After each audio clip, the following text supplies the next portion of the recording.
commencer, bon, comme vous le savez tous, kinésithérapeute du sport.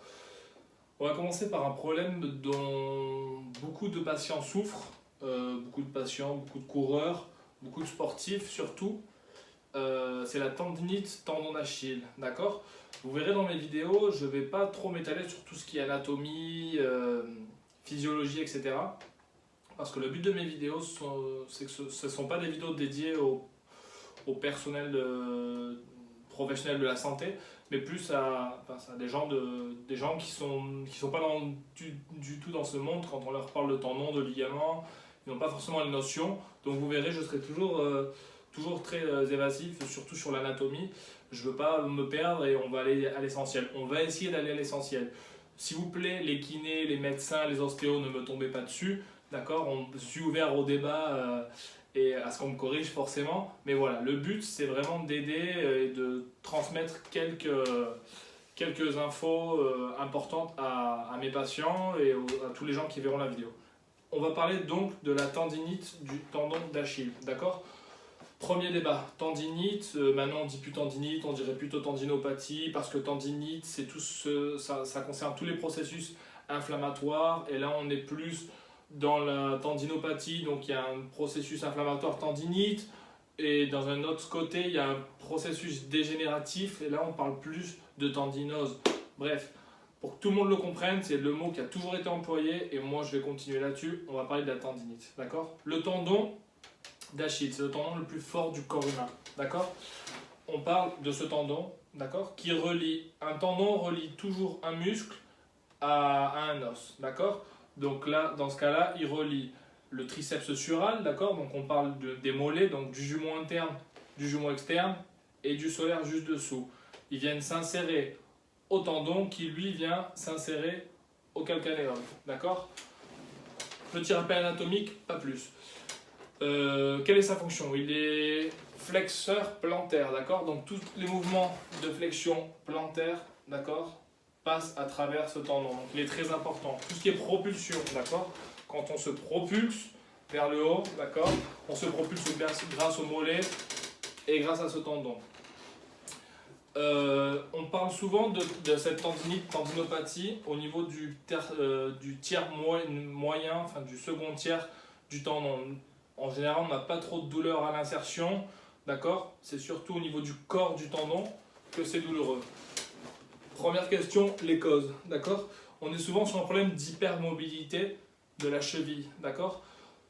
À quoi peut être due une hypermobilité de la cheville ? Due à plusieurs entorses répétitives, d'accord ? Et une faiblesse au niveau des muscles qui contrôlent notre cheville, d'accord ? Dans ces muscles, on a le tibial antérieur, le tibial postérieur, les mollets, le solaire, d'accord ? Tous ces petits muscles, enfin petits et gros muscles, qui nous servent à stabiliser notre cheville, d'accord ? Si on a une faiblesse musculaire, on va avoir la cheville qui va avoir tendance à partir un peu dans tous les sens, et forcément le tendon qui est fixe derrière, qui a une hypermobilité et qui crée les lésions au niveau de ses fibres, d'accord ? On va avoir donc une création de micro-déchirures au niveau du tendon, ce qui va créer les douleurs.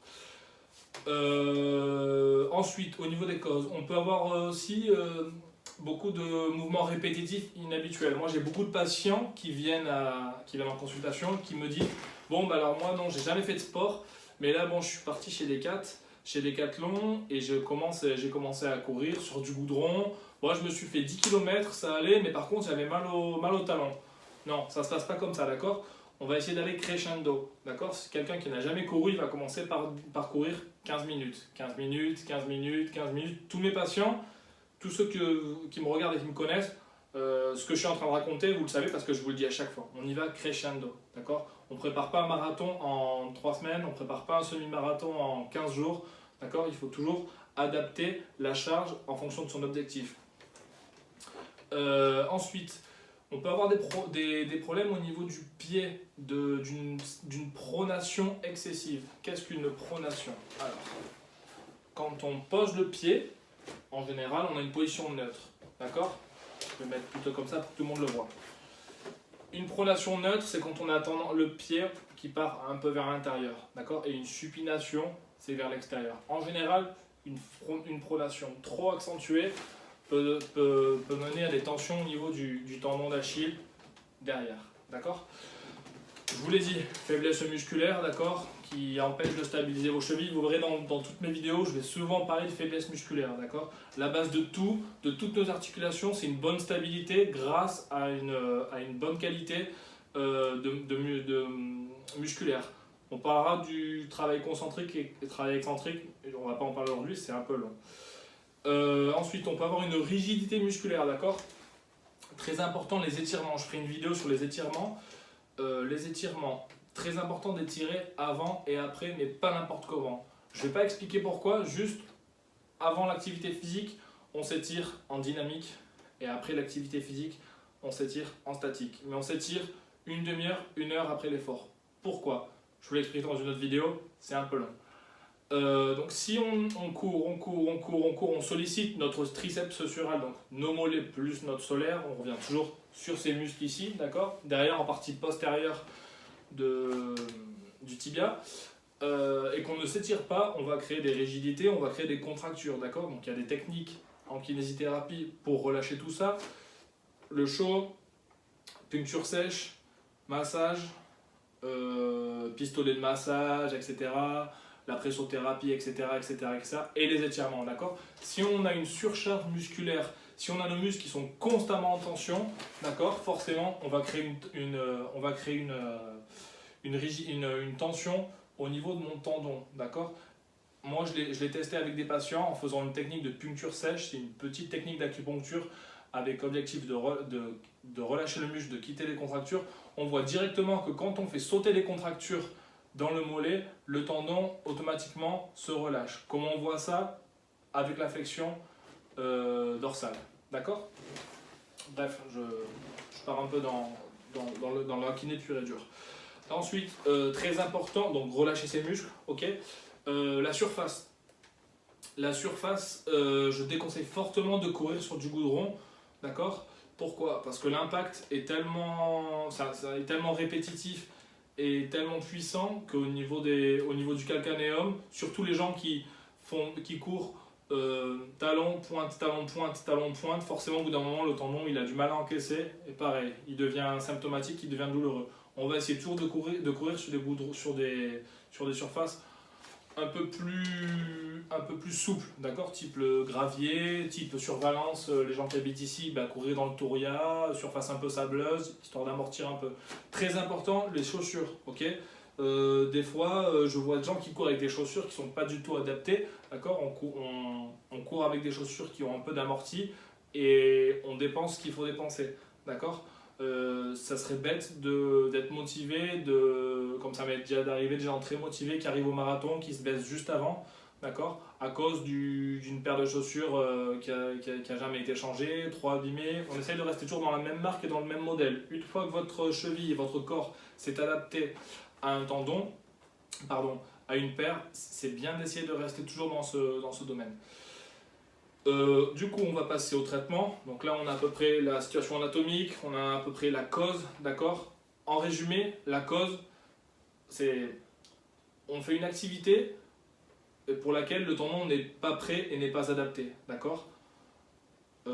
Surcharge et surutilisation de mes mollets qui transmet une trop forte tension à mon tendon et mon tendon n'est pas prêt à assumer toute cette surcharge de travail, d'accord. Changement de chaussure, la surface, d'accord, et la pronation. La pronation, je ne vous l'ai pas expliqué, mais en général, on corrige facilement ce problème grâce à un podologue, d'accord. Des orthèses plantaires, plantilla, comme on dit en espagnol, et en général, c'est réglé. Il n'y a pas à chercher plus longtemps. S'il y a des kinés qui vous disent oui, mais il faut que tu travailles comme ça, les muscles intrinsèques du pied, etc., ouais, c'est très bien. Des orthèses plantaires et vous êtes tranquille, ok. Ce qui vous intéresse le plus, forcément, traitement, d'accord. Quand on est symptomatique, c'est-à-dire quand on est en plein boom de la douleur, il faut glacer, d'accord. On glace, le mieux c'est avec un petit glaçon, un gant pour pas vous brûler, et vous glacez localement au niveau de la douleur pendant 20 minutes. Pas plus de 20 minutes, sinon vous risquez de brûler vos tissus, d'accord. Ensuite, on peut, donc je vous ai dit les orthèses plantaires, massage MTP ou Cyriax. c'est comme vous voulez. Cyriac, c'est le nom de la personne qui l'a inventé. MTP, massage transverse profond, d'accord? Deux doigts, au niveau de la douleur, donc on a le tendon dans ce sens, du calcanéum vers le haut, vers le genou, transverse, le massage transverse, donc avec deux doigts au point de douleur, et on va venir faire des petits mouvements perpendiculaires au tendon, d'accord? Très important, sans crème, d'accord? Je suis un peu obsédé par la glace. Sans crème, et là vous venez, il faut que ça fasse mal, d'accord? Qu'est-ce qu'on crée avec ça? On crée une autre inflammation, d'accord? Pour régénérer vos tissus et pour qu'il y ait tout le système du processus inflammatoire qui entre en jeu et pour favoriser une meilleure cicatrisation. Il faut que ça fasse un peu mal, d'accord? Pas de crème, très important, en transversal. Ça vaut pour le coude, ça vaut pour le tendon rotulien, ça vaut pour tout, d'accord? Ensuite, forcément, là, c'est plus du ressort des kinés. On peut utiliser des bandages de type kinésotaping, mais je vais pas m'étaler là-dessus. Rééducation pure et dure en exercice, c'est parti. Dans cette position, vous mettez sur la pointe des pieds, on monte au maximum, on lève le pied sain, entre guillemets, et on retient la chute, on retient, jusqu'au bout, jusqu'à l'étirement. On repart avec les deux pieds, on monte avec les deux pieds, très important ce détail, on enlève, on descend, jusqu'au bout. Travail excentrique de vos muscles de la cheville. Ok, je ne vais pas rentrer dans les détails entre le travail concentrique, isométrique et excentrique, mais dans le cadre des tendinites, quelle qu'elle soit, il faut surtout en premier lieu travailler en excentrique. D'accord? Je vous dis ce terme pour que vous, si vous voulez de votre côté, vous alliez chercher des vidéos sur YouTube, sur Dailymotion, sur ce que vous voulez, en tapant travail excentrique des muscles de la cheville par exemple, et là vous aurez toute une série. Moi je vous en montrer un, c'est le plus connu, c'est le plus facile à faire, il n'y a pas besoin de matériel, d'accord? Le travail excentrique, il vous aide à régénérer votre tendon, d'accord, et à diminuer l'inflammation. C'est le meilleur travail musculaire que vous pouvez faire au niveau de vos problèmes tendineux.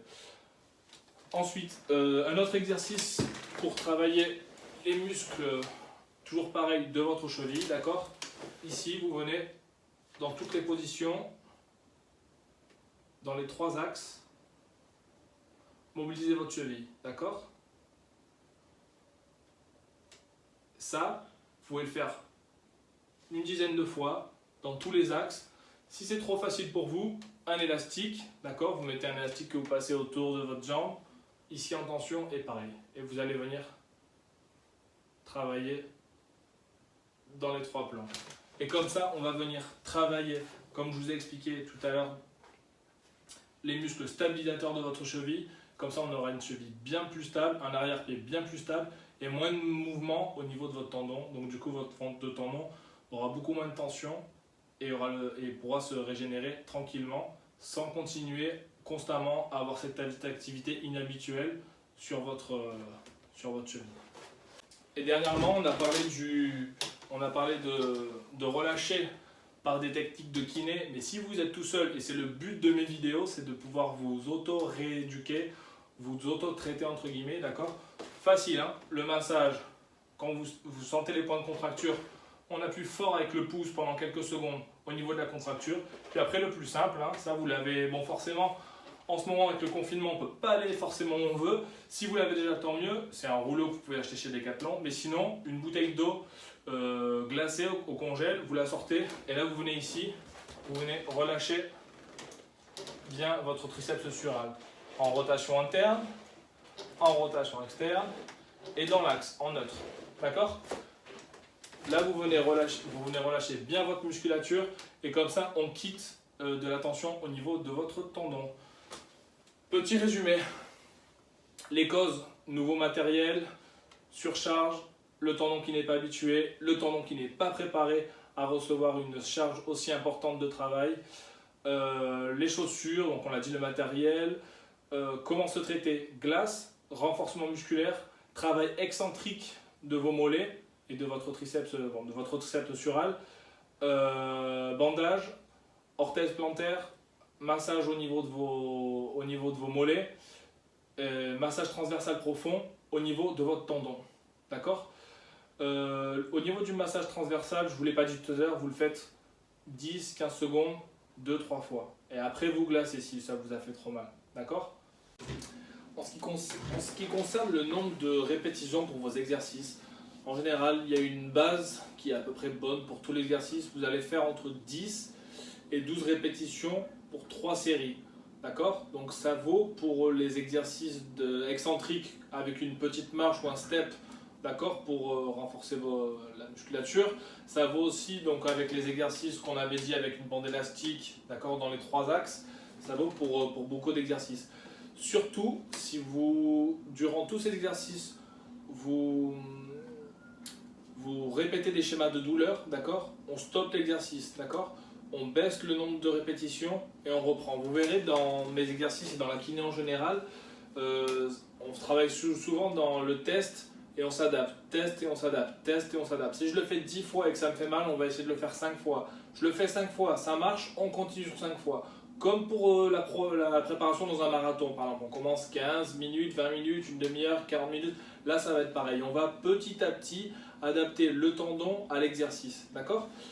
Et voilà, on essaye toujours de travailler sans douleur pour casser ce schéma de douleur qui est envoyé au cerveau. Le cerveau, il reçoit constamment des stimuli de douleur. On essaie de casser avec ce schéma et de travailler surtout sans douleur. Super important. Et donc pour vos étirements, toujours très pratique d'avoir une marche à la maison. On vient caler son pied contre la marche et on va venir s'étirer lentement.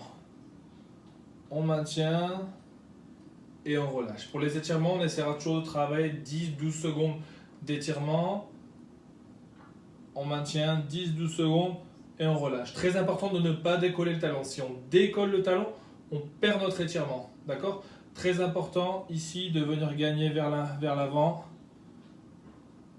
et on relâche. Genou tendu, vers l'avant et on relâche. Si vous ne sentez pas l'étirement, vous venez ici, on cale nos petits doigts de pied contre la marche et pareil, on vient chercher vers l'avant et on relâche. Plusieurs séries de 12 à 15 secondes, histoire de bien relâcher ses muscles et bien quitter de la tension. Du coup, j'espère que cette vidéo vous aura plu. Surtout les professionnels de santé, ne me tombez pas dessus par pitié. Il y a sûrement eu des erreurs, il y a sûrement eu des choses qui vont être mal interprétées, d'accord? Je suis ouvert au débat, mais comme je l'ai dit en début de vidéo, pour moi le but de ces vidéos, c'est surtout qu'elles touchent à tout le monde, à 98% de la population qui n'est pas professionnel de santé, qui n'est pas kiné, qui n'est pas ostéo, qui n'est pas médecin, ni infirmier, d'accord? Donc je suis ouvert au débat, en message privé, en message public, je réponds, pas de problème, et j'espère que la vidéo vous aura plu. Et c'est parti pour cette nouvelle aventure.